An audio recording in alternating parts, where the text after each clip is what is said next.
online.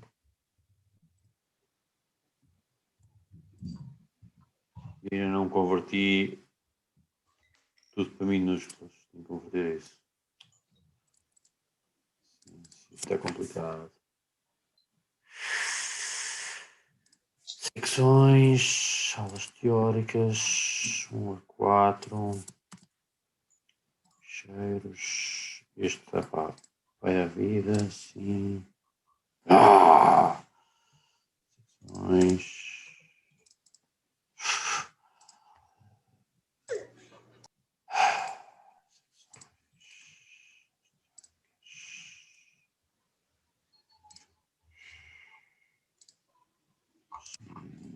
Cheiro.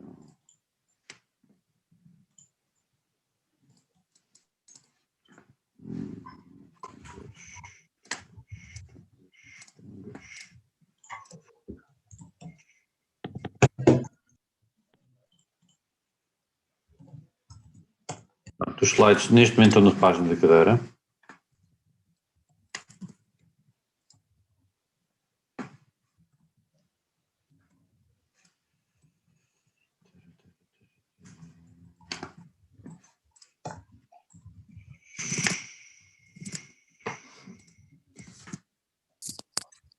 Já agora, aos interessados,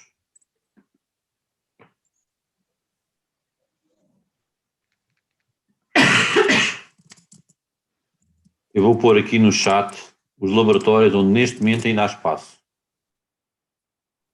Há espaço.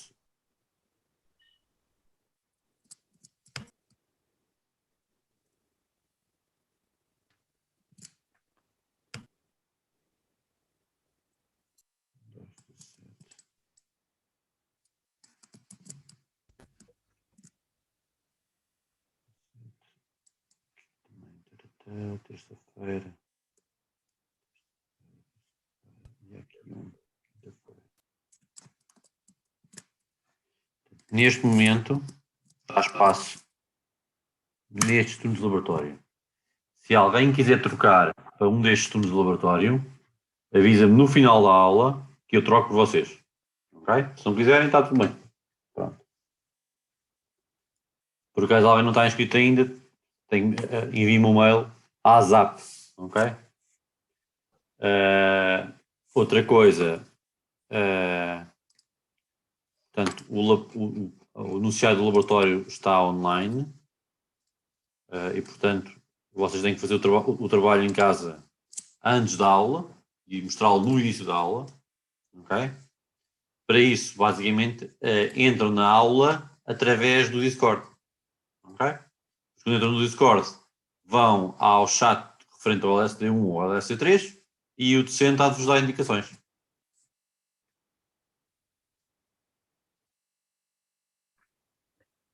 Professor, hoje toda a matéria que é preciso para o laboratório vai ser dada, certo? Toda a matéria que é preciso para o laboratório já foi dada. Já foi? Foi dada. Ok. Professor, nós podíamos trocar de laboratório desde que fosse com um colega, certo? Se nós íamos para um turno e ele ia para o outro, certo? Sim. E nós temos que comunicar essa informação a quem? É que eu, por exemplo, troquei com um colega. Eu mandei-lhe e-mail, mas ainda não me respondeu. Eu confirmei os turnos todos estavam inscritos. Houve alguns casos que trocaram turnos, houve 1 ou 2 casos que não me avisou e que eu fechei os olhos porque não houve problemas de outros turnos. Ou seja, não houve ninguém que se queixasse. E como ninguém se queixou, eu tive de ajudar. Se houvesse alguém que se queixasse, eu basicamente tinha expulso a pessoa. Ok? Portanto, se eu não fiz nada, é porque está bom. Há 1 ou 2 casos de grupos em que ambos os elementos estavam inscritos num turno diferente e que eu simplesmente movi o grupo para outro turno. Portanto, cheguei lá e disse, mas este grupo está inscrito a terça porquê? Este grupo é de segunda-feira. Toca para segunda. Pronto. Portanto, eu troquei sem avisar, cheguei lá, está trocado. Confirme, por favor, onde é que está a vossa inscrição feita. Ok, obrigado, professor. Nada. Também houve um ou outro caso de alunos que eu já agrupei. Okay? Eu cheguei lá e já juntei. esses alunos, eu avisei alunos que se inscreveram individualmente porque não conseguiram já parelha, e esses casos em particular, eu, quando havia 2 no mesmo horário, eu agrupei-os num único turno.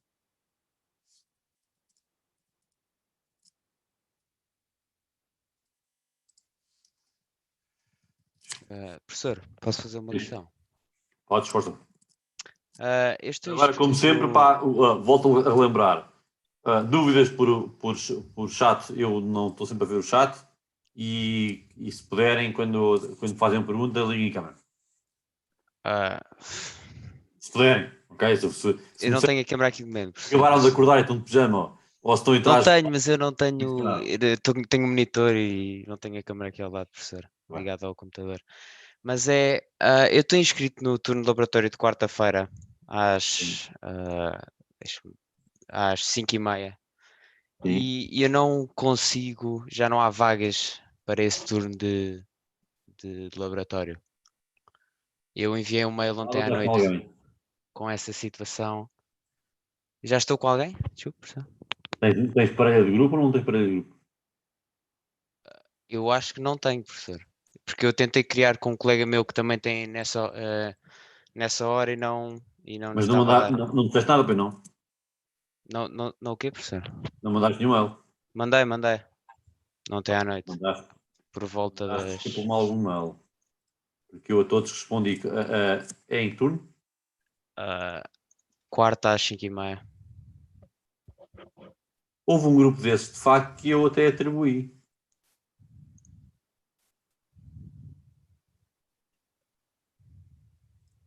Qual é o teu número de aluno? 100.047.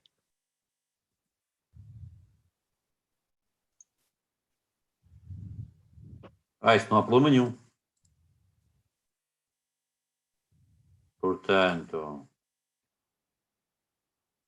Portanto, o Manuel Abreu, e não sei se está aqui disponível ou não, vai passar a fazer grupo. Tá aí, o Manuel Abreu está aqui, não?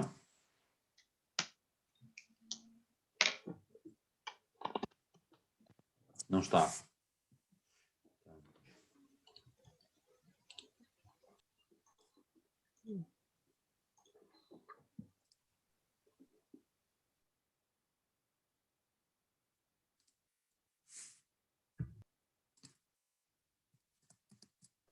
Eu acho que ele acabou de se conectar aqui à sala.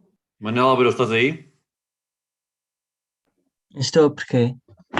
E o Rui Sotelo também está aqui? Quê? E o Rui Então- Sotelo? Manuel Abreu e Rui Sotelo acabaram de formar grupo.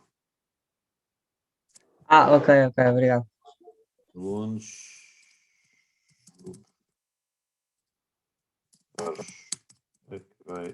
Acabei de vos colocar no grupo 105. Qual é que ele também está nesta sessão? Portanto, em caso de necessidade, não souber o e-mail dele, avisem-me que eu passo. Pronto. Portanto, já estão, esses dois estão parelhados.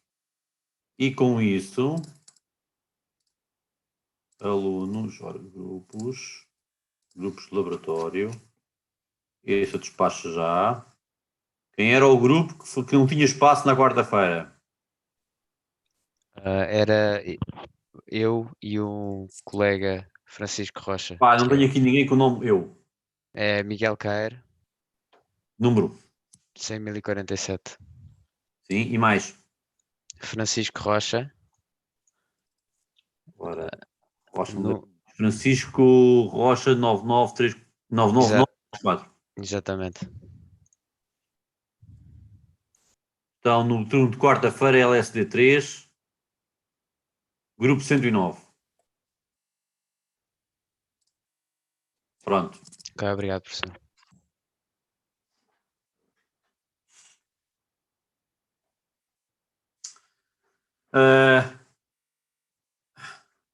Pronto, se não há mais coisas, eu vou passar à aula de hoje.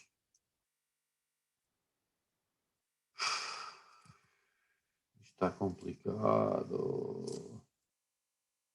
Já agora lembrem-me, eu não me lembro se no último aula dei este exemplo, se não, do for. Eu expliquei o exemplo do for no último aula. Lembra, alguém que me lembre? Ou se parei no while? O professor não chegou a dar o while, acho eu. Deu só o primeiro. While eu dei, mas não há problema nenhum. Pronto, então eu vou repetir o while muito rapidamente. E depois vou para o for. Ok? Share. 2, share. Pronto. Portanto, vou dar o while, o for e depois vou a suporte para funções e a pilha. E portanto já estou a avançar para a prática da semana a seguir ao laboratório, ok? Pronto. Portanto, só relembrar como é que é um while, portanto, é só para relembrar para vocês, eu diria que vocês deveriam ter imaginação suficiente para perceber como é que implementam um while em Assembly, mas eu já agora eu dou-vos uma ajudinha.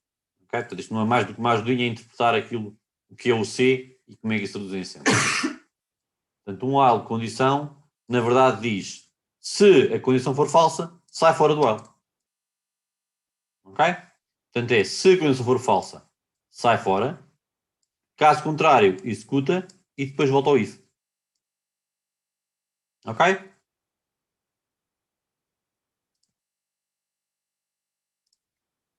Portanto, tenho aqui um exemplo, ok? Portanto, vou declarar...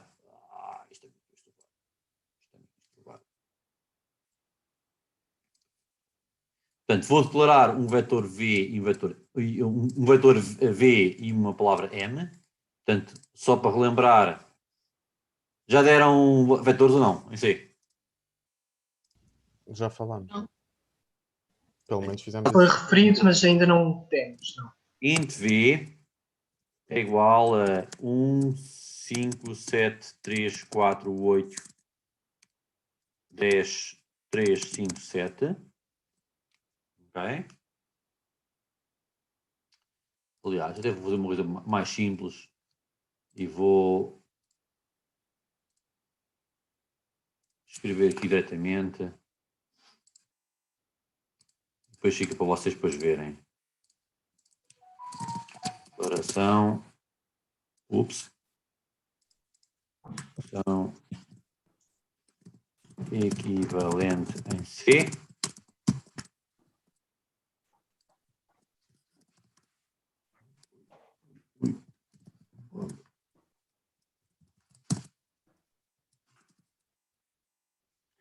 Portanto, int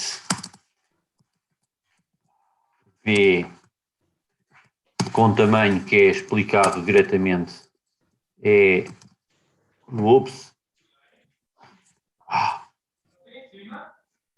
1, 5, 1, 5, é aquela coisa toda.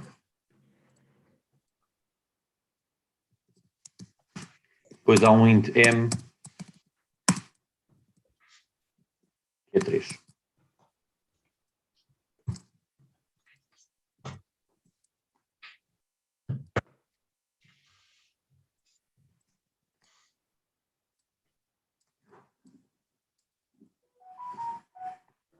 Está-me aqui a estrovar. Ora...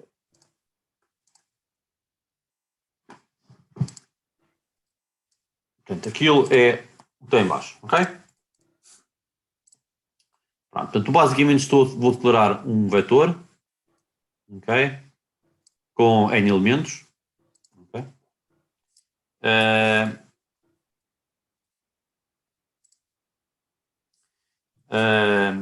E agora o que é fazer basicamente é procurar a primeira ocorrência do número M na lista V, ok? Portanto, vamos começar por inicializar a zona de memória. Okay? Já agora nestes slides, peço desculpa, eu ainda não tive tempo ainda para converter as mnemónicas todas para minúsculas. Eu só me apercebi a posteriori que o assembler, o RIPES, o simulador, só aceita as mnemónicas em português, em minúsculas. E, portanto, eu vou ter que converter os slides todos para minúsculas para ser coerente. Okay? Portanto, load address para x10 do V, portanto vou carregar primeiro os endereços para os registros x10 e x11. Portanto, para todos os efeitos, x10 vai passar a apontar para o primeiro elemento da lista e o x11 aponta para o M. Okay? Sempre que eu refiro aponta para, estou a dizer guarda o endereço de. E, portanto, quando eu faço um load word, estou a buscar o primeiro elemento ou o primeiro elemento, portanto, com o endereço 0, apontado por x11. Ok? Só para confirmar, então nós pomos lá uma coisa com o LA e depois com o LW vamos buscar o que escrevemos lá, é isso? O LA diz, vamos buscar o endereço. Ah, ok. Ok? Sim. E o LW é, vamos buscar a palavra a partir do endereço. Ok, já percebi. Tem lógica? Sim. Pronto. Depois, o meu loop precisa de ser inicializado. Portanto, i igual a 0. Portanto, o i igual a 0 é colocar um registro a 0. Ok?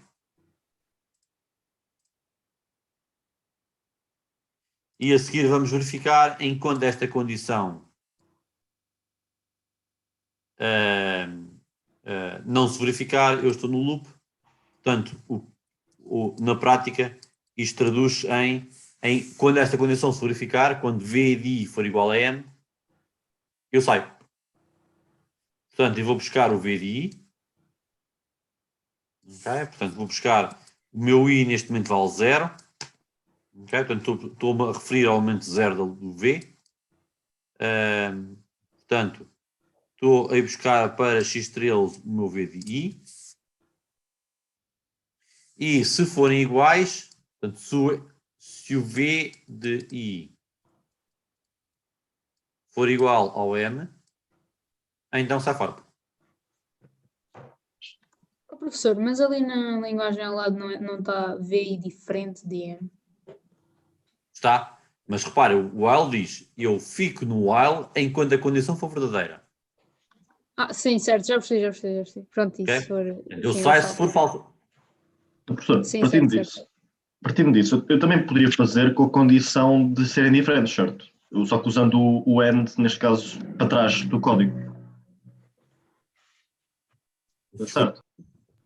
Eu poderia, por exemplo, usar a condição do not equal para meter a diretiva aí para trás, assim por dizer. Podes, mas eu neste momento não pus o loop do código. Este Ok. caso do código não está cá ainda. Sim, mas se eu fizesse isso, assumindo que eu me colocaria sempre a somar mais um dentro do loop, eu poderia fazer isso à vontade. Eu estou a falar com o Martim. Martim, dá-me só um bocadinho, está bem? A gente já conversa. Ok. Vamos lá, porque já lá vamos. A seguir vamos ao loop. O que é que o loop faz? O loop faz incremento ao i. Incremento ao i.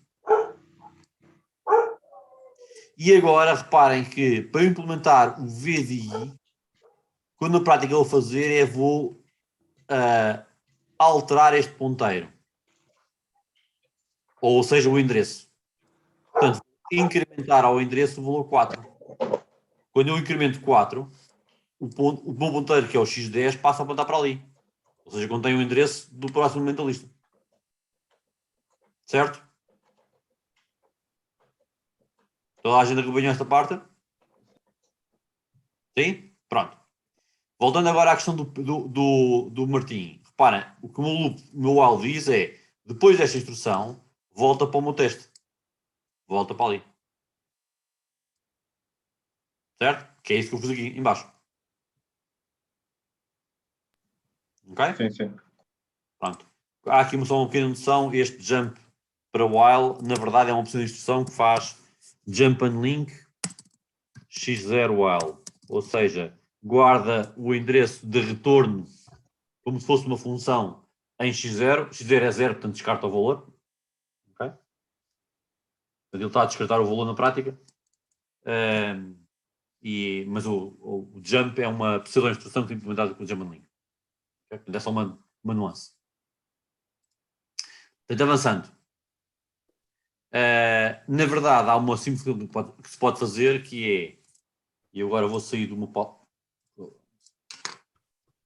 eu posso fazer, por acaso não fiz o slide para isso, que é, em vez de voltar e depois fazer mais um jump, eu podia imediatamente fazer o seguinte. Vou já buscar o próximo endereço.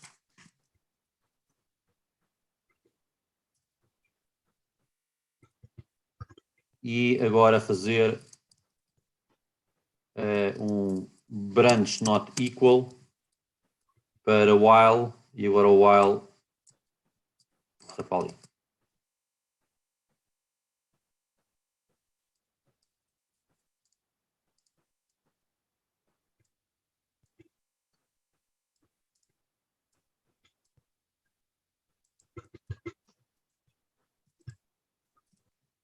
Vou arrumar isto para perceber. Portanto, na prática, relativamente a isto, o que tu podes fazer, na verdade, é, em vez de usar dois branches, um no início e um no final, podes simplesmente fazer um único branch, que é, faz um no início para verificar se chegas a entrar no loop, e depois faz no final do while para ver se voltas ao loop ou não. Ok? Era isto que tu querias, Martim? Era um bocado isso que eu tinha em mente, porque assim só usavam um branch, que na última aula o professor disse que não eram recomendados usarem. É só isso. Sim. Portanto, neste caso, esta solução é mais eficiente e, de facto, é aquilo que o vosso compilador irá gerar. Okay? A outra é a tradução direta. Mas tens sempre, não te esqueças sempre de fazer o primeiro a verificação. Certo. Obrigado. Dúvidas? Professor, tenho uma dúvida. Como é que o branch not equal sabe que registros comparar? Porque só tem o while à frente. Porque o docente é nabo.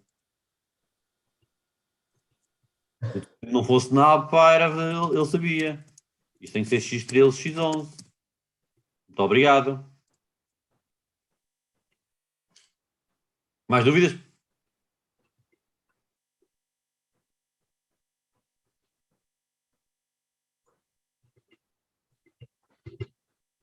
Setor, porquê é que nós fazemos um AD para o I, né, para o valor do I aumentar, e porquê é que também fazemos isso para o V? Tipo, quando eu olho para o código do C... A alternativa era, tu em vez de fazeres isto, aqui neste load address, tu fazes um passo intermédio, e eu vou fazê-lo por ti, que é, em vez de fazeres isto, que é incrementar o teu vetor V, era tu aqui pegar no I, Shift Logic Left do I, e multiplicar por 4. Portanto, ok, tipo 2, multipliquei por 4, vou pô-lo num registro auxiliar que é o X15, depois vou somar ao V,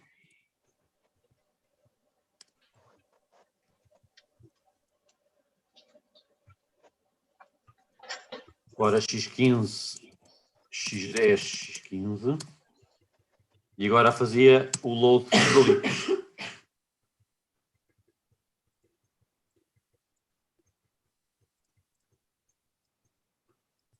Isto é a tradução direta, de facto, do código, não é?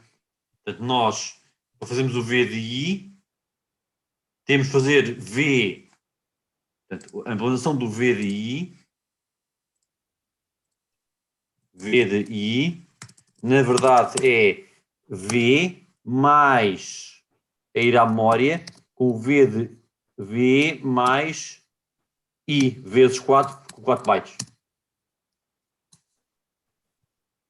Ok? Portanto, não te esqueças que se fosse em C, e vocês não deram poderes ainda em C, V de I é equivalente a dizer ir à memória com o endereço V mais I, porque em C o computador faz automaticamente a conta de dizer que isto é I em palavras, e em C o I é em bytes. Ok? Portanto, tem que multiplicar de um lado para o outro. Ok? Percebe a ideia? Ok, obrigada. Estou a falar com a Tatiana, não é? Sim, sim. Pronto. Isto era a versão original. Ou a versão de tradução direta. Eu simplesmente, para evitar fazer estas contas todas, em cada loop, ok? Ou melhor, estas contas todas em cada loop, o que eu estou a fazer na prática é, bem, isto é o equivalente a pegar num vetor, num ponteiro, e ir somando o ponteiro para a frente. 4 em 4. Não é? Porque a cada iteração eu somo 4. Certo, Tatiana? Sim, sim, desculpe, eu pensava que estava a falar em geral, mas sim, sim, estou a perceber. Ok? Pronto, portanto, daí eu ter feito isto assim. Ok.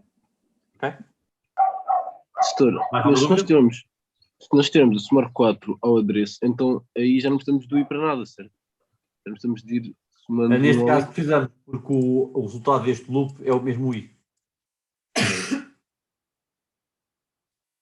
Ok, ok, O obrigado. output do loop é o I. Ok, obrigado. Senão não precisavas. Já agora, o objetivo do compilador é implementar aquilo que vocês pediram com o mínimo número de instruções. Ok? Posso, por exemplo, dar um exemplo muito simples de um código que o compilador vai otimizar muito. Imaginem a seguinte instrução, a seguinte função. Int f recebe xpto e agora faz for i igual a 0 e menor que n int i mais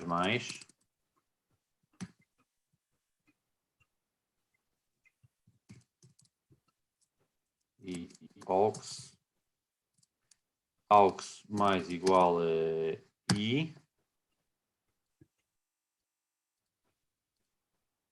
e agora faço return 0. Estão a ver este código? O que é que isto faz?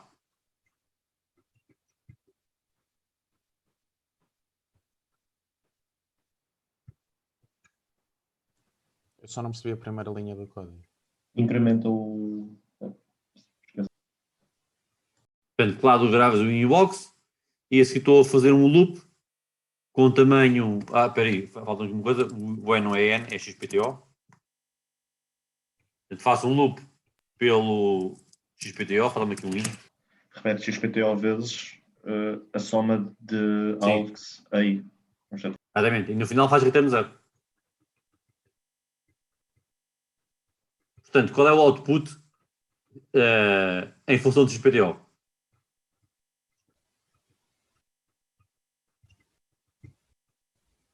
É 0 sempre, certo? Sim.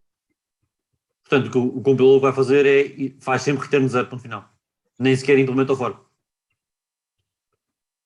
Porque o for não faz nada. Portanto, o compilador, se for esperto, ele vai dizer: pá, este for não está a fazer nada, eu não preciso para nada. Eu consigo realizar aquilo que ele me pediu sem sequer implementar o for. Ok? Percebe a ideia?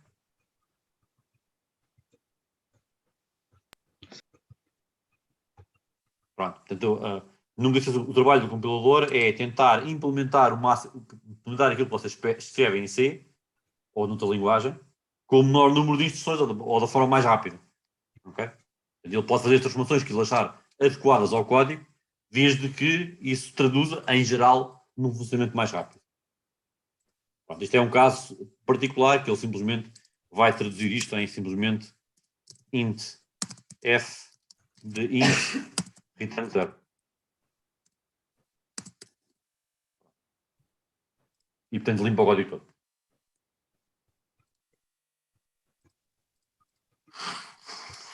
Pronto, posso passar ao for?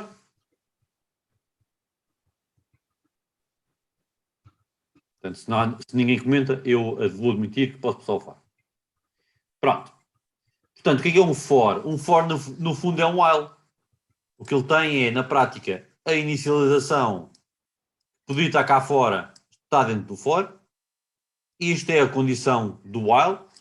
E isto é o incremento que é o mesmo que dizer que está a seguir ao for. Está ali. Ok? Portanto, na prática, antes do while tem que fazer inicializações.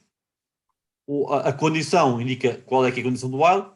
E o incremento é, no final do meu ciclo, o que é que eu tenho que fazer. Eu estou a avançar razoavelmente mais depressa do que é habitual, mas interrompo-me sempre que for preciso, ok?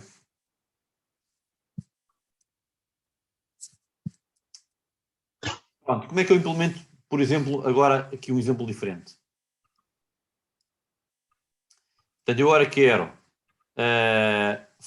tenho a inicialização a estas três variáveis, ok? Portanto, estas três variáveis vão estar inicializadas antes do meu ciclo for.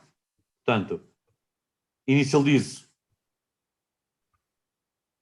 o x10 com 1, o x11, tenho aqui um bug, o x11 com 1, e depois o x12, que eu vou usar como i, com o valor 2. Ok? E agora, dentro do meu loop, vou primeiro... antes de entrar no loop, eu tenho que verificar a condição. Portanto, vou ler o valor de m e vou verificar se o m é maior ou igual que o i. Portanto, se o m, que é o x12,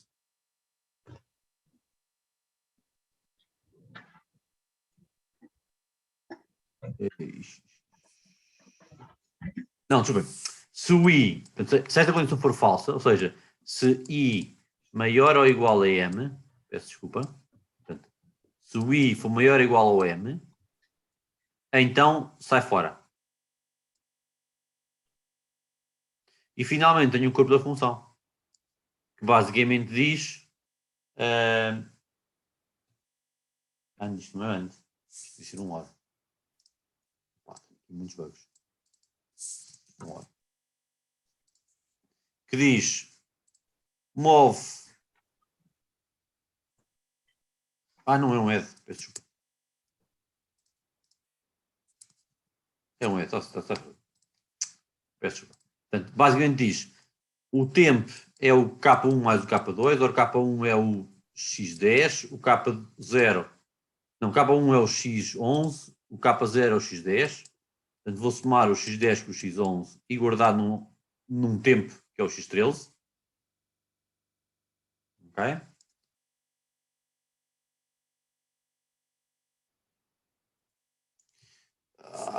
O tempo devia ser X14. Este código hoje está-me a deixar louco. X14. Portanto, vou guardar num tempo que é o X14. Portanto, só para recapitular. Até aqui espero que tenham percebido. Agora aqui. Ok? Portanto, primeiro o X14 vai ser o tempo. E vai ser a soma entre o X11, que é o K1, e o X10, que é o K0. E agora vou mover o K1 para o K0. Portanto, o que está no X11 vai para o X0. Isto vale 0, portanto, o hora é uma transferência. E mover o X14 para o X11. Ok?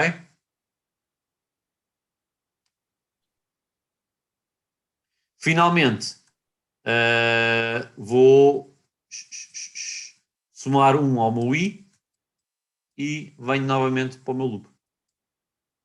Dúvidas?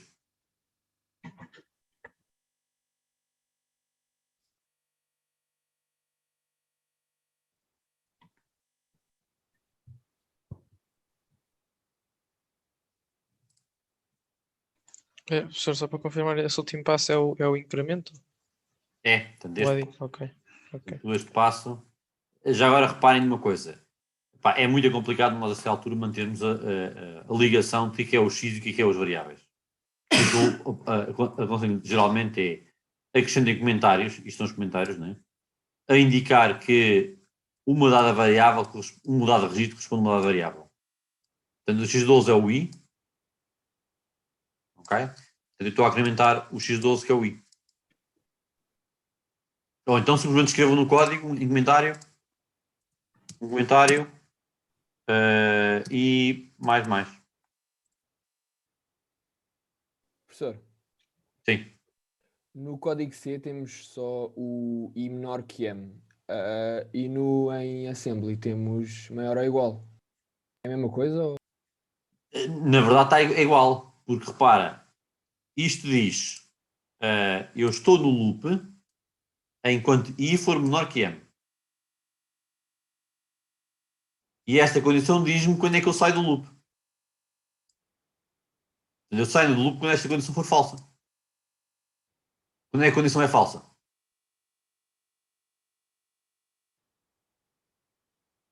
É falsa se I for maior ou igual a M. Portanto, certo. I e M. Percebido? O que significava o Sim, breve. Mais alguma dúvida? O que é que significava o BGE? Era branch... Greater or equal. Não percebi? Branch greater or equal. Greater or equal, isso. Obrigado. Pá, já agora vou fazer uma coisa. Muito rapidamente, só para vos ajudar um bocadinho. Vou cá fazer aqui uma coisa. Ciência, secções, aulas teóricas. Eu vou pôr aqui um fecheiro temporariamente. Eu não decidi com os meus colegas ainda, mas podem ir buscar para vocês verem.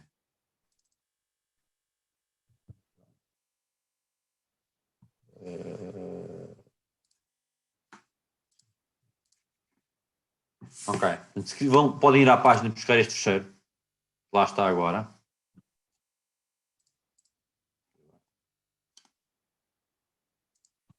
Portanto, aulas teóricas. Está aqui este fecheiro reference card. Ok? E, portanto, em caso de dúvida, vão à reference card, que eu tenho aqui aberta. E veem o branch greater or equal. Verifica se o primeiro, o RS1, é maior ou igual ao RS2. Ok?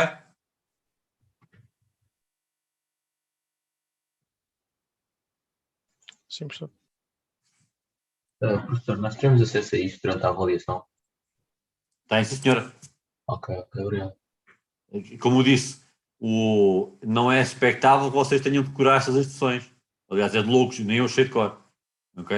Eu vou frequentemente, pá, e estou a traduzir de ARMv8 para RISC-V e eu vou frequentemente à datasheet ver qual é que é a instrução que faz não sei o quê. Ok, eu tenho que faz não sei quantos, espera aí.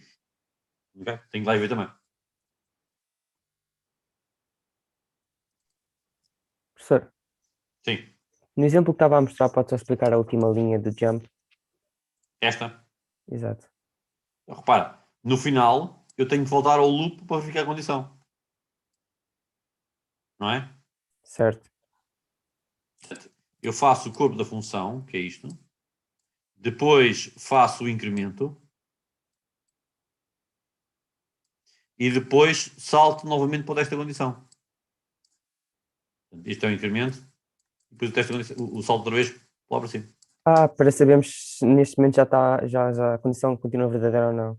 Exatamente. Para ver se depois passa para o fim ou se continua ou faz novamente o loop. Ok, faz sentido. Pois. É por isso que é engraçado vocês terem programação e assembly ao mesmo tempo. Porque obriga-os a relembrar o que é que de facto faz o for e faz o while.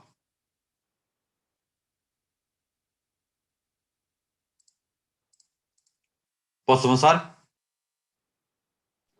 Sim, acho que sim. Pronto. Tal como no caso anterior, eu posso simplificar o meu loop, que é, em vez de eu aqui saltar lá para cima para o teste outra vez para o branch, eu posso imediatamente testar a condição e se a condição for verdadeira, agora troco. Agora se ela for verdadeira, eu volto ao meu loop. Ok? E isto de facto é muito bom para as instruções.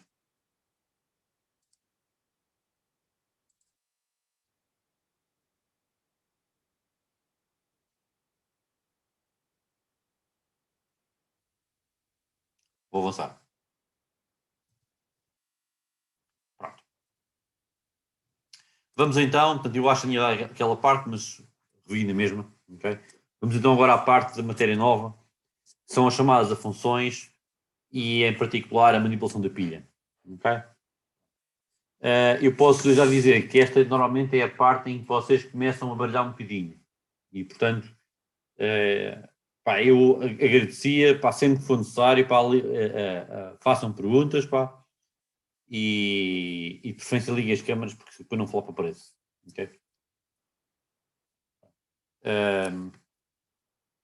Portanto, isto é uma função, isto é um código normal de C, okay? Portanto, tem a vossa função main. Neste caso, eu terei dois vetores, um V0 e um V1. Okay? E eu quero basicamente colocar neste vetor de resultado, em cada uma das posições. Este vetor de resultado, na prática, é uma lista com 3 elementos. Okay? E eu quero que o elemento 0 seja a média entre este e este. Depois o elemento 1 é a média dos primeiros elementos. E o elemento 2 é a média dos outros dois elementos. Ok?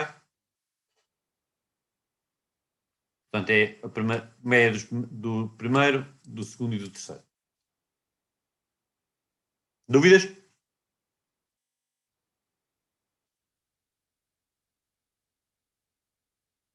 Pronto. Até agora eu já vos expliquei como é que isto se faz. A pergunta é como é que eu faço uma chamada de uma função e como é que eu estruturo uma função. Como é que eu declaro uma função em assembly, não é?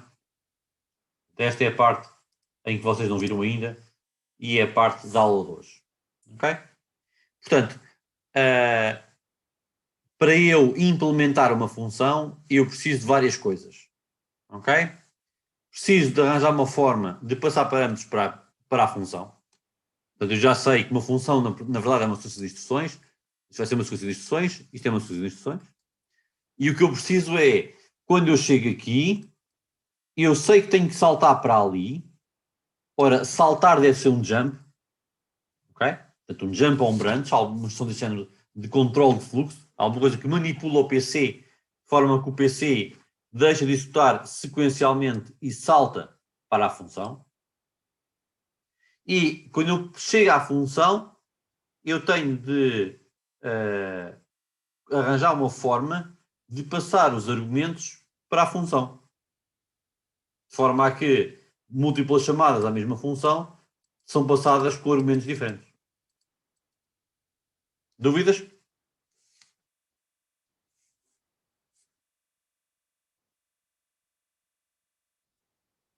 Pronto.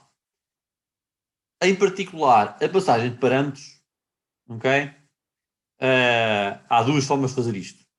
A forma número 1 é eu passar os parâmetros por registro. Eu já vou explicar isto com mais cuidado e com mais calma. E a segunda forma, a alternativa, é a dilusão da pilha. Ok? Na prática, qual é o método recomendado? O método recomendado é muito simples. Usar registros enquanto houver. Usar a pilha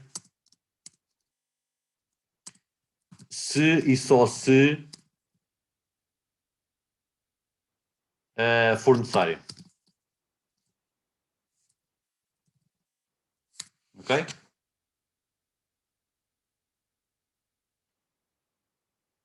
Pronto. Do ponto de vista de... Isto é do ponto de vista de implementação física. Do ponto de vista da avaliação. Geralmente vocês têm muitos registros livres, até porque eu não vou complicar muito nos códigos. E, portanto, o que vai acontecer é que eu, em alguns casos, vou-vos dizer, esqueçam lá o uso de registros e eu quero que todos os parâmetros sejam passados por pilha. Ok? E, nesses casos, vocês têm que saber fazer a passagem de parâmetros pela pilha. Continuando. A chamada à função requer também a instrução, a parte de saltar para a função, e isso é realizado através da instrução de jump and link. Ok? A função de jump and link o que faz é, ela vai guardar no registro XA o endereço de retorno, ou seja, o endereço da próxima instrução. Portanto, isto vai para o XA. E depois salta para a função. Ok? Para facilitar, podem, em vez de usar um JAL, podem usar o call. O call é uma opção da instrução que, na verdade, é implementada através de JAL x1 function. Ok? Isto, para a convenção do RISC-V, é que este registro XA, o registro de retorno, é sempre o x1.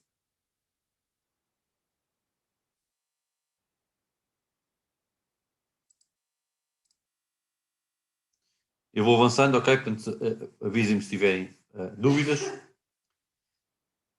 E professor, tenho uma dúvida. Só em relação ao jump and link, antes, se nós tivermos várias funções, não podemos usar o call function, então, certo? Pode ser, senhora. Para cada uma das chamadas, usas um call. Mas se por definição, define a função no registro x1, como é que eu faço várias funções? Como é que eu registro várias funções? Ter várias funções é fácil. O problema é se elas se chamarem elas encadeadamente. Temos no main, não há problema nenhum. Porque o que eu vou fazer basicamente é, eu vou para ali e guardo no x1 o endereço de retorno, e quando eu fizer o return eu vou usar o x1 para me dizer agora salta para ali. Ok. Já percebi, ok. O problema não é esse. O problema é se esta função também chamar outra. Ok? Este é um problema, a gente já vai ver mais à frente. Professor, uma questão também. Você disse que os argumentos para passarem para a função é sempre com o x1, não é? Então e se a função tiver mais do que um argumento? Não. Os argumentos especiais da função não é por x1. O x1 é o endereço de retorno. Ok? Aliás, o x1, na convolução do RISC-V, o x1 pode chamar-se simplesmente pelo como RA, Return Address. Ok? Portanto, podiam chegar aqui, em vez de poder JAL x1 function, podiam pôr JAL Return Address Function. Ok?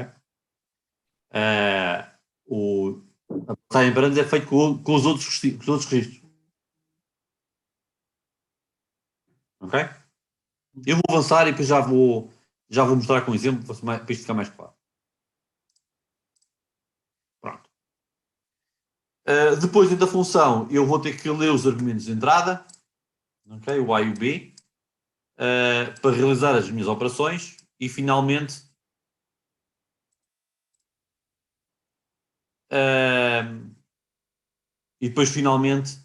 vou retornar o resultado para baixo. Ok?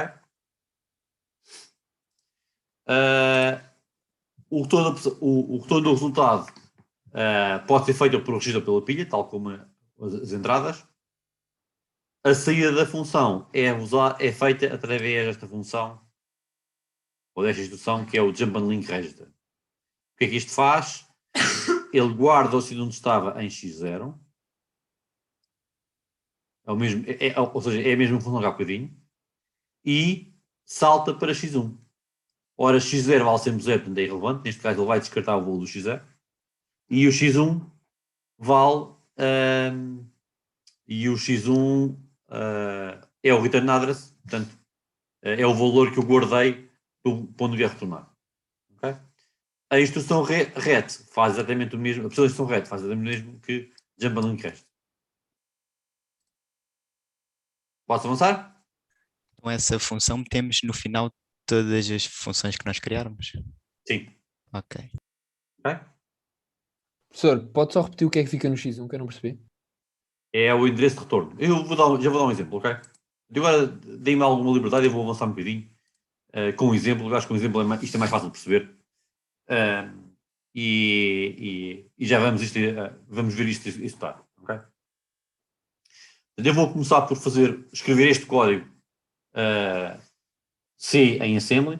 Okay? Portanto, lá está a declaração dos vetores de entrada, o resultado, as minhas 3 chamadas e a minha função. Okay? Ora, vou escrever em assembly. Portanto, o meu fecheiro principal vai ter vou primeiro carregar em x5, x6, x7 o endereço dos vetores v0, v1 e res. Okay?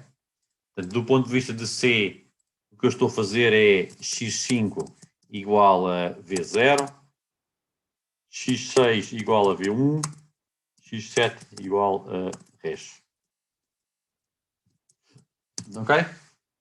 Não se esqueçam que em C, sempre que vocês têm uma lista, a variável que se refere à lista guarda o endereço da lista. Okay? Não guarda a palavra, não guarda a lista, guarda o endereço do início da lista. Okay? O que eu estou a fazer aqui na prática é buscar os endereços do início da lista e guardá-los em cada um dos registros. E agora, para a primeira chamada, eu vou buscar o primeiro elemento da lista V0 e V1. Vou chamar a função average e guardar em x1 o endereço de retorno. E depois já sei que o x7, neste caso, é o resultado. Okay? E vou guardá-lo na minha lista res. Aliás, desculpa, não. Peço desculpa. Já sei que o x10 é o resultado, e portanto vou guardar o resultado na minha lista res, portanto x7 é o endereço da lista res e na posição 0. Ok? Isto é a primeira chamada, e agora a segunda chamada é exatamente igual, mas em vez de o elemento 0 é o elemento 1, portanto offset 4 bytes de offset, e para o elemento 2 é 8 bytes de offset.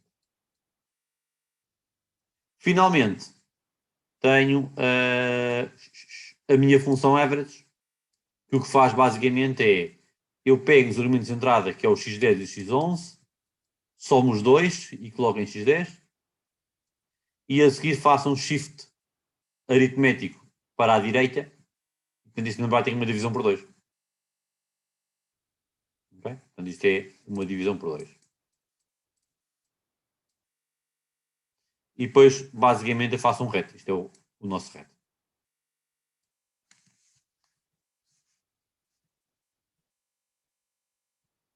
Professora, o x0 é sempre obrigatório meter no geral, não é?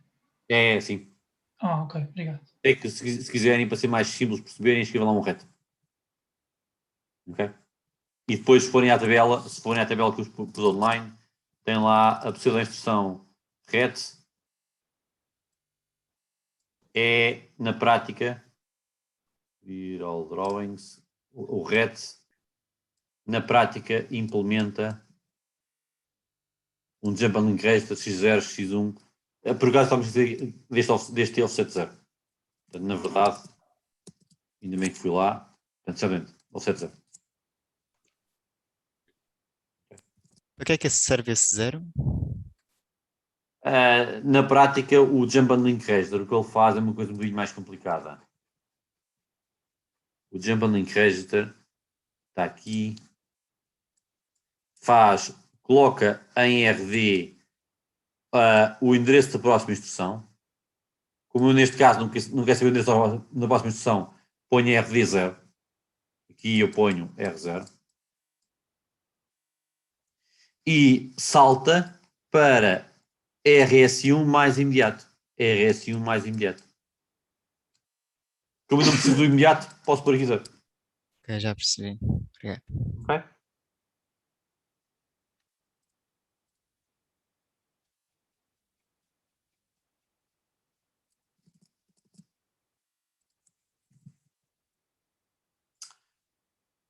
Posso avançar? Professor, Sim. então a mesma a mesma instrução que utilizamos para os loops também serve como chamada de funções? Exatamente. Basicamente, o que acontece? O Patterson, quando desenvolveu. O Patterson, na verdade, foi o Patterson e o letramento dele. Muitas das vezes, este trabalho de investigação não é feito necessariamente pelo chefe, mas é geralmente feito por um letramento, ou por vários alunos de letramento, que fazem grande parte do trabalho de investigação. E o objetivo foi arranjar um ISA que seja muito compacto, com poucas instruções, faça tudo. Okay? E a forma de fazer isso foi: eu posso codificar um ret ou um jump, ou uma chamada de uma função, através de uma instrução mais complexa. E, portanto, em vez de ter muitas instruções, tenho menos instruções. Ok? Ok. Professor, Diz. pode explicar outra vez o que é que faz o Jump and Link Register, que eu não percebi? Neste programa. Vou explicar, sim senhora, mas agora vou-te explicar com o exemplo a correr. Ok. Portanto, eu vou avançar e agora vou correr este código passo a passo muito devagarinho. Ok? E eu quero que vocês me digam se não perceberem alguma parte. Ok. Ok? Portanto, podem ligar os microfones, deixar os microfones ligados. Eu te agradeço. Pronto, o estado inicial do meu código. Portanto, já sabem que o PC vai começar a executar na primeira instrução. Ok? Que há de estar por omissão no endereço 0.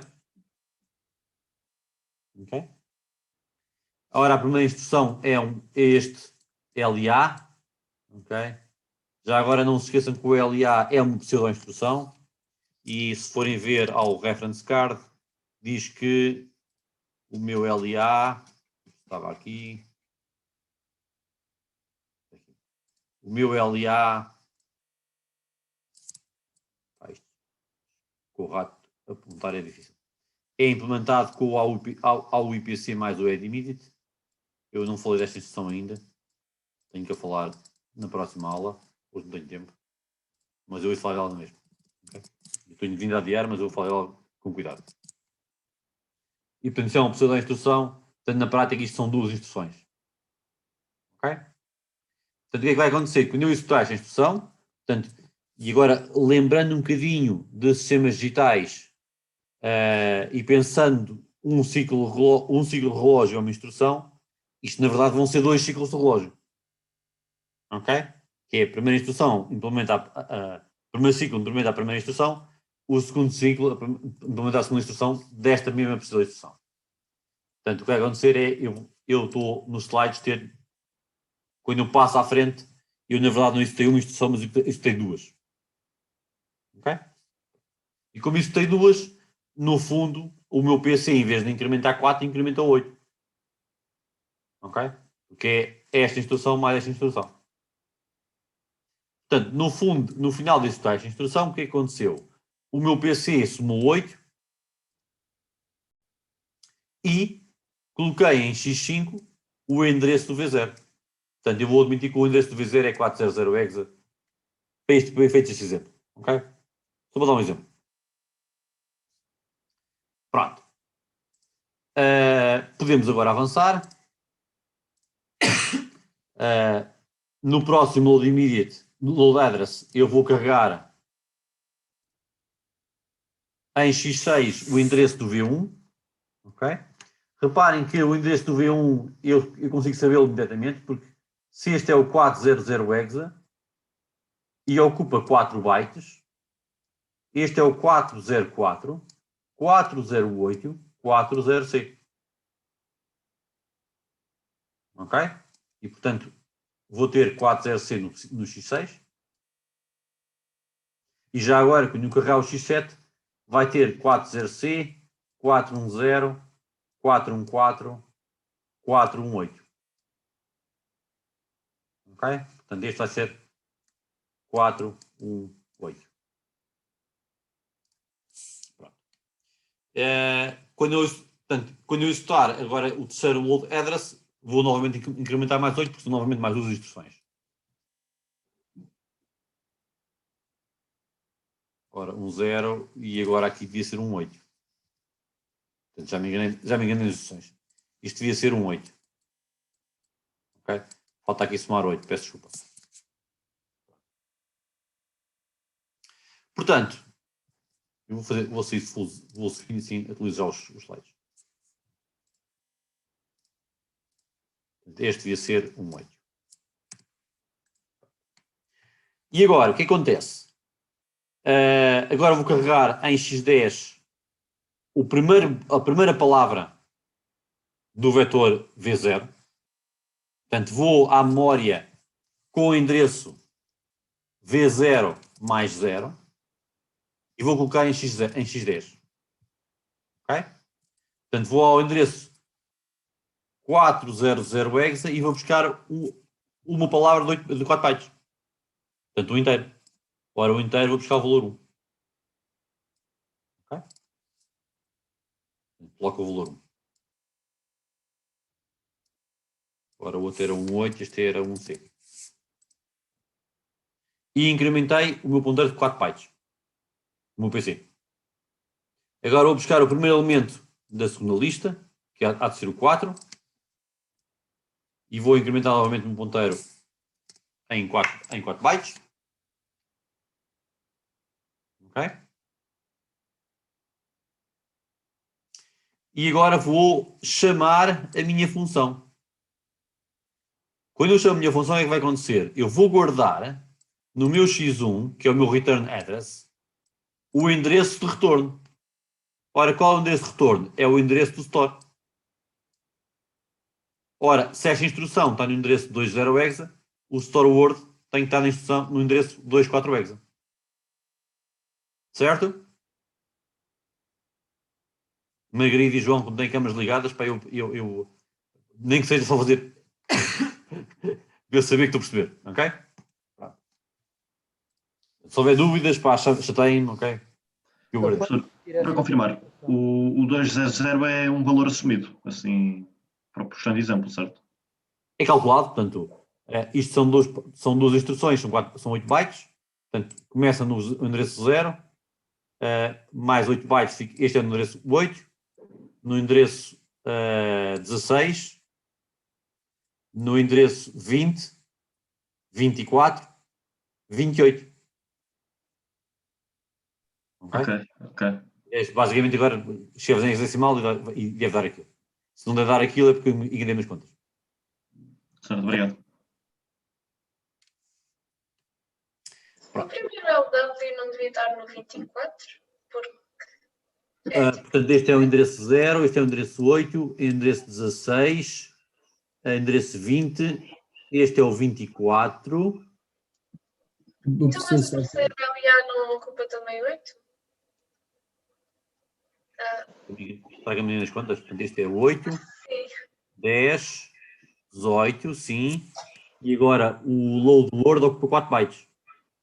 Portanto, dá um C, exatamente, e 2 0. Sim.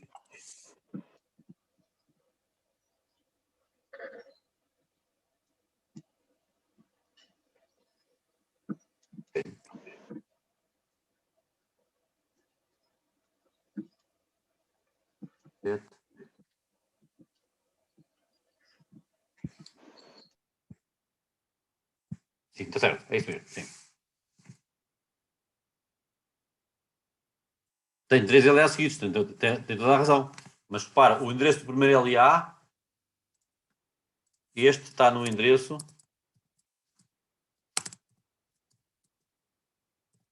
0. Este está no endereço 0 mais 8 dá 8. Este 8 mais 8 dá 16. Agora 16 mais 16 mais 8 dá 24. Este está no endereço 28, este está no endereço 32. Ah, o senhor estava a dizer que o primeiro LW estava no 20. Era isso que nós estávamos a dizer. 20, 20 hexa e é igual a 32 em decimal. Ah, eu estava a dizer 20 em hexadecimal.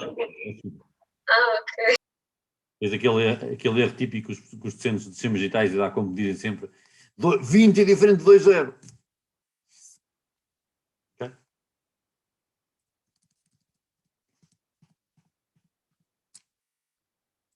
Professor, então quando estiver a fazer a segunda chamada, no LW tenho de meter, por exemplo, x10, 8, x5 ou é 4? Desculpa. É porque eu não percebi muito bem. Quando eu vou aceder à memória para substituir o valor, na segunda chamada, por exemplo. Este é 0x5, este é 4x5, este é 8x5. Ok. Já percebi. Portanto, como isto é um Word, é um inteiro, cada inteiro ocupa 4 bytes. Ok. Portanto, em assembly, a indexação é feita ao byte. Ok, obrigado. Pronto. Quando eu chamo o JAL, e esta é a parte fundamental, portanto, eu vou guardar em x1 o endereço de retorno, que há de ser o 24 hexa. Está errado, porque eu nos slides tinha posto um bug. E vou saltar para average. Ora, average é o quê? É o endereço da primeira instrução da minha rotina. Que eu simplesmente pus cá o endereço do meu header. Ok? E agora, portanto, vou somar o x10 com o x11 e pôr em x10. Portanto, vou 4 mais 1 dá 5. Faz lá o 5. E saltei para o shift right aritmético. Ok? Agora divido por 2. Ora, assim que divido por 2 dá 2. Ok? O shift faz o rodamento para baixo. E venho ao jump and link register. O que é que faz o jump and link register? Vai guardar o endereço da próxima instrução no x0. Ora, o x0 vale sempre 0, portanto, na verdade eu estou a descartar o x0. Ok? Portanto, ou seja, eu estaria a guardar o return address, mas eu na verdade não quero saber dele para nada. E agora vou saltar para x1. Ora, o que é que contém o x1? Aliás, desculpa, vou saltar para x1 mais 0. Mas x1 mais 0 é igual a x1. Qual é o valor de x1? É da última instrução guardada, não é? Exatamente. Devia ser o 2.4, o play está errado porque eu fiz o erro na contagem. Eu não quero estar a dizer isto outra vez, mas não seria 2.8? Porque o 2.4 era do primeiro LW e ele vai guardar o endereço do segundo Recapitular. LW. Este está no endereço 0. Sim, o último 8. 8.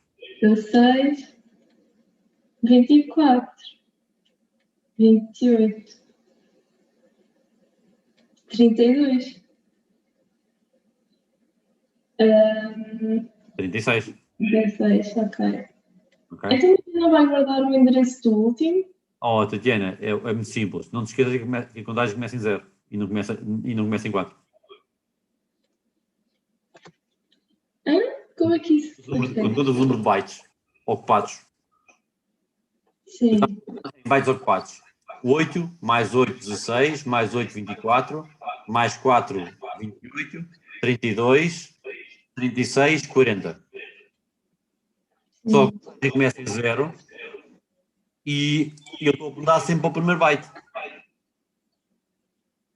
E, portanto, na verdade, tens de descartar esta palavra. Ok. Ok? Tricky. Seja como for, pá, o importante é que percebes do conceito. Ok. Obrigada. É perceber o conceito, de facto, aquilo está a incrementar e, portanto, vais guardando os endereços. Professor, então depois, após o jump, ele vai para onde? Portanto, ele vai para 2.4.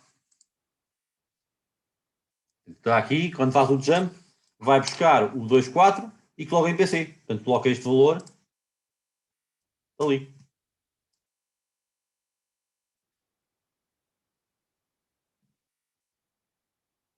Mas porquê? O jump and link reg não era supostamente o sair da função. O jump and link register XA, XB imediato. O que faz é XA coloca PC mais 4 e PC XB mais imediato. Ora, o XA vale 0, portanto, na verdade, a primeira parte é irrelevante. Não conta. O imediato vale 0, portanto, também não conta. Portanto, coloquem PC no XB. Ora, o XB... Então, mas qual é a funcionalidade disso? Portanto, basicamente, coloca o PC no endereço de retorno. Ou seja, voltamos à instrução Voltas do à XB. instrução que estavas antes de iniciar o jump link. Ou seja, voltas onde estavas. Ok. Ok? Aqui o truque é perceber. O PC indica sempre a instrução que estás a executar. Portanto, se tu alteras o valor do PC, passas a executar outra instrução. Está bem. Percebe a ideia? Ok. E que o PC, embora o PC se chame Program Counter, não é nada um Program Counter. Ele é o endereço de execução. É o endereço da instrução que está a ser executada. Ok? Ou se quiserem, podiam chamar, por exemplo, Current Instruction. Ou Address of Current Instruction, por exemplo. Ok?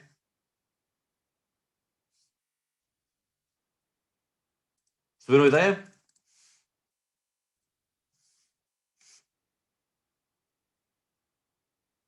Posso avançar? Pronto. Portanto, este é o primeiro ponto. Eu espero que toda a gente tenha percebido isto. Depois, se houver dúvidas, perguntem. Sem stress. Há alguns problemas relativamente a esta solução. Portanto, o primeiro problema é que quando eu passo os parâmetros por registro, eu estou limitado em relação ao número de parâmetros que eu tenho e o número de registros que eu tenho disponíveis. Ok? Vocês dizem, mas eu tenho 31 registros. Eu nunca vou fazer uma função que passe 31 valores. Bem, em alguns casos muito particulares posso fazer. Mas é preciso realçar que se calhar a maior parte destes registros já estão a ser usados para outra coisa. Ok? E portanto, a pergunta é, quantos registros livres, não ocupados por outra coisa, é que eu tenho disponíveis num dado instante para os poder usar para passagem de parâmetros? Ok? E quando esses registros se escutarem, o que é que eu faço? Como é que eu trabalho? Outra questão é que eu dentro da função eu posso precisar usar registros para fazer cálculos. Ok? Como é que eu sei que os registros não são precisos na função principal? Como é que eu tomo isso em consideração? E pior ainda, como houve alguém que chamou a atenção, que já não lembro quem é que foi, quem foi que se acuse, como é que eu faço uma chamada de uma função dentro de uma função? Não é? Porque eu chamar uma função, eu uso o return address. Então, se eu quiser chamar uma função dentro de uma função,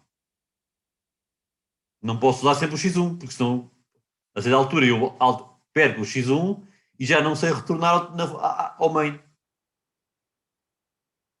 Ok? Toda a gente percebeu este problema? Pronto. A solução na prática vai ser usar uma pilha para guardar dados temporários. Ok? E é isto que nós vamos tentar fazer nesta aula agora. Portanto, como é que nós usamos pilha? Epá, já estou muito atrasado, ainda vou introduzir a pilha nesta aula e deixar os exercícios para a próxima aula. Da pilha, ou a minha stack, na prática é um espaço reservado em memória para dados temporários. Ok? São coisas muito esporádicas que eu preciso temporariamente fazer. Ok? O acesso à stack é feito de uma forma last in, first out. Portanto, podem pensar nisto como uma pilha de pratos. Ok? Portanto, eu vou pondo pratos uns em cima dos outros. E agora, quando eu tirar os pratos, tenho que os retirar por ordem também. Ok? Portanto, eu coloco os pratos em fila. Quando os retirar, tenho que retirar pela ordem push. Ok? A ideia é eu não poder retirar um valor que está a meio. Se eu quiser retirar um valor a meio, tenho que retirar primeiro os de cima primeiro. Daí dizer-se que há duas operações, que é a operação de push, que é colocar um valor na pilha, e a operação de pop, retirar um valor da pilha. o push coloca sempre no topo, o pop retira sempre do topo. Portanto, no fundo é o vosso armário de pratos, ok? Quando vocês estão a pôr a mesa para jantar, ou vão à pia de pratos e tiram os de cima, ok? Quando estão a arrumar a louça lavada, têm que os colocar em cima. Ok? Este é o princípio normal. Portanto, lá está. Imaginem que começa uma pilha vazia, não tem elementos. Coloco o valor 2, fico lá com 2. Coloco o 5, ponho por cima. Coloco o 7, ponho por cima. Coloco o 9, ponho por cima. Quando eu for a retirar valores da pilha, portanto, eu retiro um valor, tenho que retirar o 9. Retiro outro valor, retiro o 7. Retiro outro valor, retiro o 5. Retiro outro valor, retiro o 2 e fico vazio outra vez.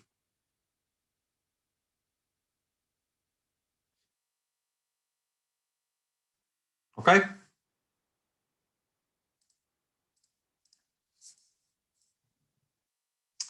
Pequena nuance. A pilha nos processadores é um bocadinho esquisita. É basicamente antigravidade. Ok? Portanto, nós normalmente desenhamos o mapa de memória desde 0 até FFFF.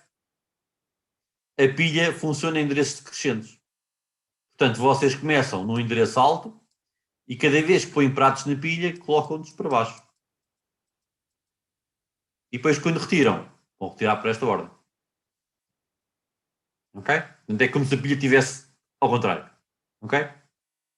Portanto, vocês na prática estão a pendurar os pratos no teto e depois retiram por baixo.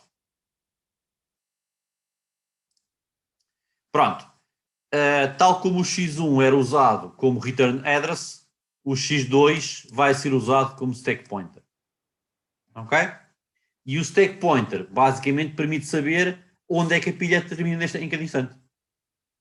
No caso do RISC-V, o stack pointer aponta para o último elemento que eu coloquei. Okay? Portanto, a última posição que eu preenchi. Ok?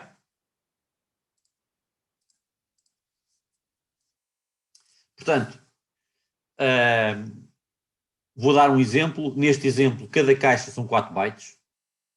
Okay? Eu pus assim para simplificar o exemplo. Depois já vou dar exemplos com dimensões diferentes, para nós percebermos isto melhor. Portanto, quando eu quero fazer um push na pilha, eu tenho que fazer. Tenho que primeiro deslocar o stack pointer para baixo. Okay? O stack pointer é o X2, mas podiam ter escrito simplesmente SP. Escrever assim, ou escrever ED SP, SP-4 também serve.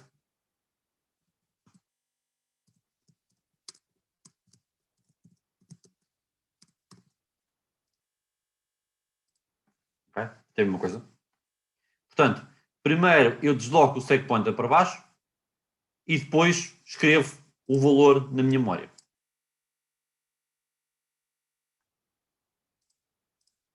Se eu quiser fazer um push de vários valores, portanto, eu agora vou pegar neste e vou pôr mais valores na pilha. Portanto, neste caso, vou tentar pôr 3 valores na pilha.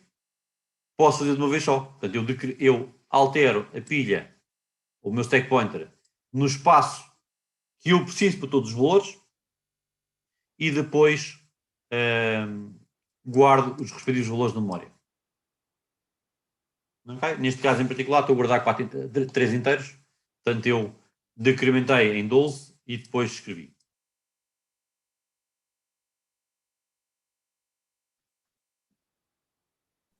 Professor. Sim.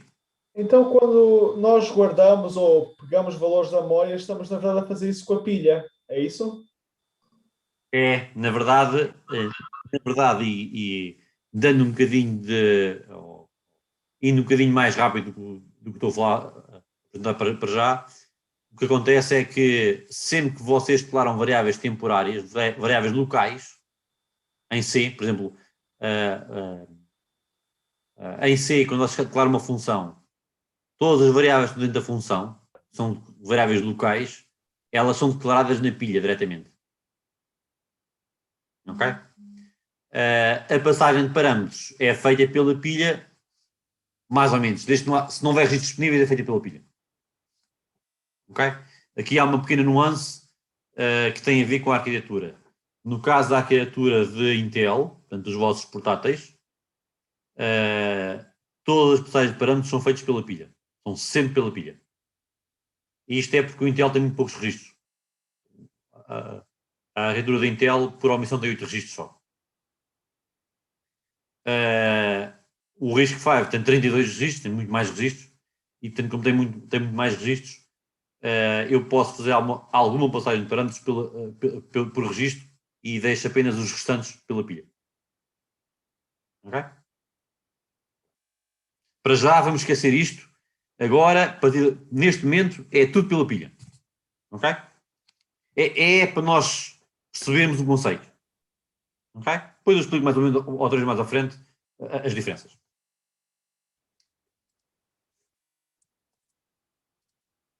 Pronto. Já agora uma indicação. A ordem tem de ser necessariamente esta. Ok? Primeiro o EDI e depois os stores.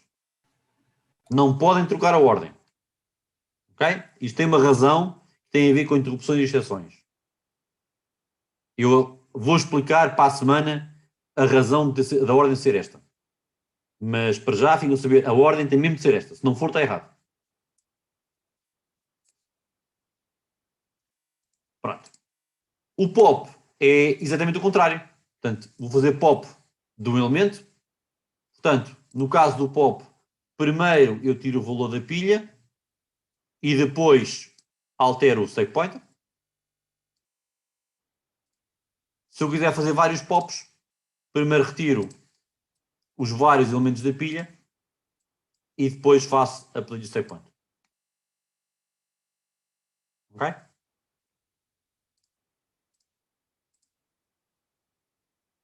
Posso avançar?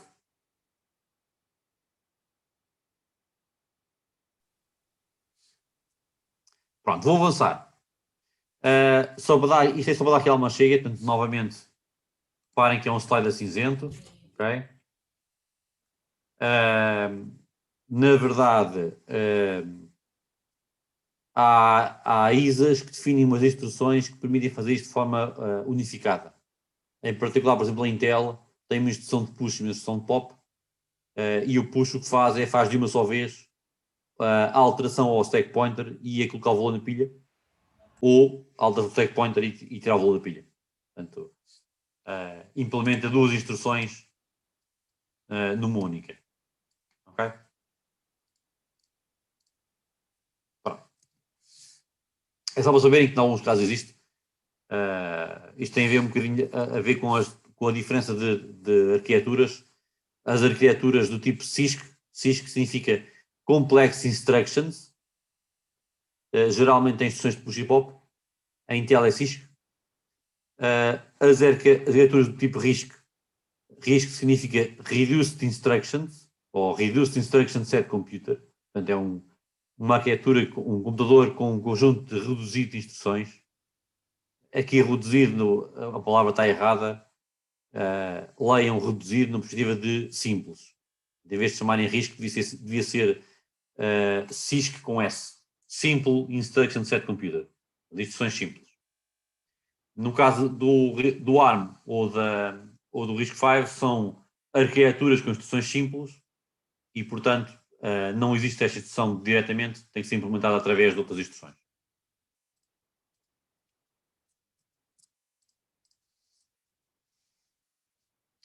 Portanto, eu vou só dar o início destes slides aqui, assim, antes de falar dos exemplos. Ok? Portanto, o suporte para a função requer passagem dos parâmetros de entrada, a chamada à função, a leitura dos parâmetros de entrada, a execução do código, retorno do resultado e depois o retorno à função principal e, finalmente, leitura da função principal do retorno. A passagem de parâmetros em particular, tal como disse há bocadinho, pode ser feito ou por registros ou pela pilha. Na prática, é sempre que possível feito por registros, mas se não houver registros suficientes, faça o resto pela pilha. Ok? No contexto da disciplina da ACOMP, o que eu vou fazer é muito simples. sempre que eu não disser nada, podem fazer a passagem por registro ou pela pilha, como quiserem. Eu aconselho, se eu não digo nada, façam pelo registro. Mas eu dou-me ao direito de, quando eu quiser dizer, eu quero que toda a passagem de parâmetros seja feita pela pilha. E vocês, nesse caso, têm que saber fazer. Posso desde já avisar que o mais certo é que no exame eu peça sempre para fazerem pela pilha. Ok? Daí pela pilha, por registro é fácil, pela pilha é mais complicado. Na próxima aula você vai explicar como se faz com a pilha, como fez com os registros. Claro que vou explicar. Ok. Tão simpático. Pronto. Eu só queria deixar aqui avançar um bocadinho para mostrar isto, como é que isto se mapeia à estrutura de uma função em si. Okay? Professor, só uma pergunta. Diz. Nós, quando usamos a pilha, em vez de usarmos os registros, poupamos registros, mas depois usamos mais memória para guardar o código, ou não? Sim. Ok. Portanto, por isso é que, do ponto de vista de eficiência de execução, o ideal é usar em registros. Certo. Okay? E eu, mais à frente, vou falar da convenção do compilador e vou-vos dizer para que é que cada um dos registros serve. Tudo isso também está também está naquele reference guide. Ok? Ok. Obrigado. Portanto, depois vocês devem usar de acordo com aquilo. Ok? Ainda estamos nas 3h30.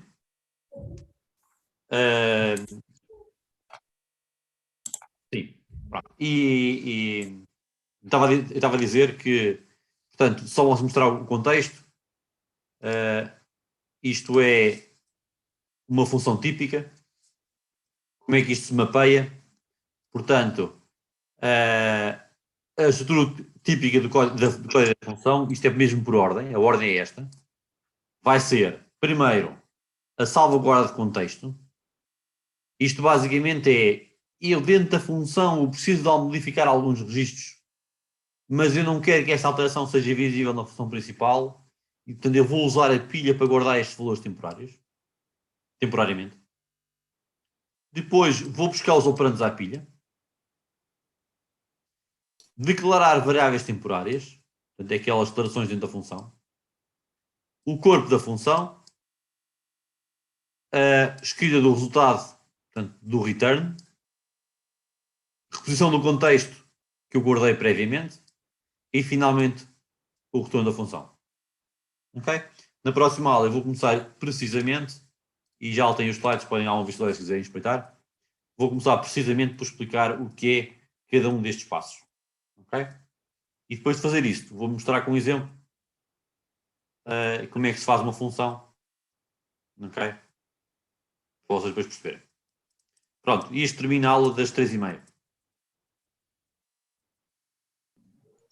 Professor, eu tenho duas dúvidas. Sim. Pode pôr nos slides do POP? Do POP? Sim, nesses. Pronto, eu não percebi, não deveria ser o primeiro a sair o valor de XN?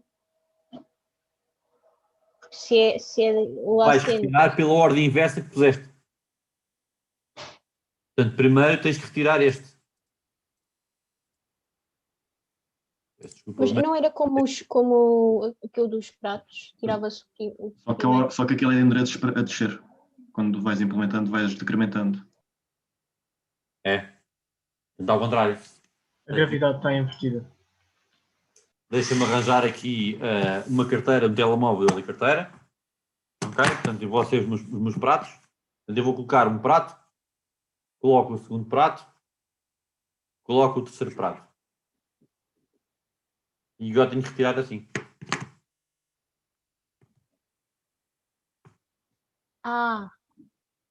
Ok. Ok? Sim. No fundo, era a minha pilha de pratos normal. Só que está ao contrário. Ok. É uma pilha tipo morcego, está ao contrário. Ok. Okay? Está pendurada as pernas para o ar. A outra, o professor tinha dito no início, mas eu não percebi muito bem a diferença entre a pilha e o registro. Portanto, a passagem por registro, percebes como é que se faz, não é? Sim. Pronto. A pilha é a forma de eu resolver o problema quando me faltam registros. Ok? Eu vou explicar na próxima aula como é que de facto se implementa pela pilha. E é de acesso mais rápido? Não, é muito mais rápido fazer por registros. Ok. Por omissão deve sempre fazer por registros. Ok? Portanto, o compilador sempre que pode faz por registros. Às vezes não consegue. Okay? E quando não consegue tem que usar a pilha. Pronto. E ele o compilador sabe quando vais usar a pilha diz ora bolas, vai o programa ficar mais lento. Ok. Obrigada. Nada. Portanto, eu tenho uma dúvida. Lá atrás nos slides do jump e dos breads. Acho que era nos últimos, sim, era nesse. Quando chegávamos ao jump, eu queria saber era para onde qual é que era a instrução que nós vamos executar a seguir ao jump. Portanto, o que O faz... jump range, é o último jump, estou a falar do último jump. Este jump... Sim. Espera aí. All drawings. Portanto, quando chegas aqui... Sim, qual é que é a instrução que vamos executar a seguir? Diz o jump and link register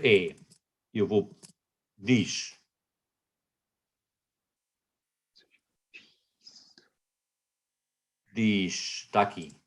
Portanto, colocar em RD PC mais 4. Sim. Okay? Como é o X0, não conta. Ora, como é o X0, o RD, quer saber?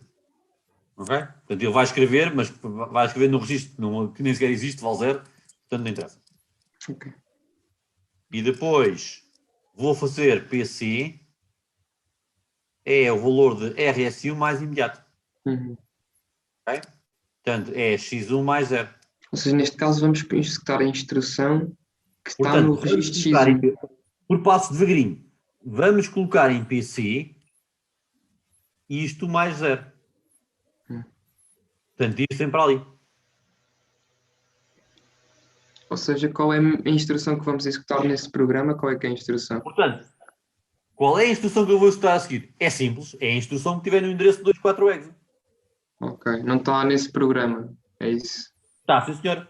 A instrução no endereço 24exe era, portanto, endereço 0, endereço 8, endereço 16. 16. Espera aí, vou pôr em hexadecimal. Exa. 8, endereço 10 exa, endereço 18 exa, 1C, 20, 24. Ok. Pronto, ok. Já percebi. Eu tenho uma dúvida. É relativamente aos push. Sim. Isto pode-me ter escapado, mas eu não percebi porque é que no AD o 12 era menos 12 e não 12. No FI. Era aí. Porque é endereço decrescentes. Sim, mas o professor decresce depois com o save word e vai fazendo 8, 4 e 0. Eu não percebo porque é que o AD então seria menos 12 aí. Para, isto é o endereço mais alto. O SP aponta para o primeiro byte da palavra. Aponta para ali para baixo. Ok? E este valor já está ocupado. Portanto, primeiro tens que mover o stack pointer para reservar espaço para os dados que queres colocar. E tu vais colocar 4 mais 4 mais 4, 12 bytes. Portanto, primeiro tens que deslocar o stack pointer para dar espaço para os 12 bytes. Ah, já percebi. Certo. Ok? E depois colocas. Certo, portanto, abriu o espaço de 12 bytes e compensou. O XA em SP mais 8, SP mais 4 e SP mais 0. Sim, portanto o menos 12 foi mesmo para abrir o espaço para as 3 words. Exatamente. Ok, já está percebido, obrigado. Nada. Professor, desculpe estar a chatear, mas na dúvida que foi colocada há bocado, como é que sabe que o X1 está no 24?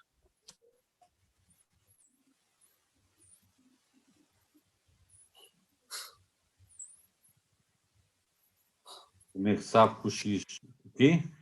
O Stu falou que ele ia quando eu faço procurava no este X1. Para, quando eu faço este jump and link, eu vou colocar em X1 o endereço da instrução que está a seguir. Qual é a instrução que está a seguir? É o que tiver em PC mais 4. Ora, PC neste momento vale 2.0, 2.0 mais 4 dá 2.4, coloco aqui 2.4. Ok. E porquê está o average a seguir? Porquê que está o quê? Vai buscar, ok, o average vai buscar a função. É o endereço do head, que é a primeira instrução do average. Ok, certo. Pronto, eu vou terminar a aula anterior. Vou só fazer uma pergunta muito rápida. Há alguém que queria trocar de turno?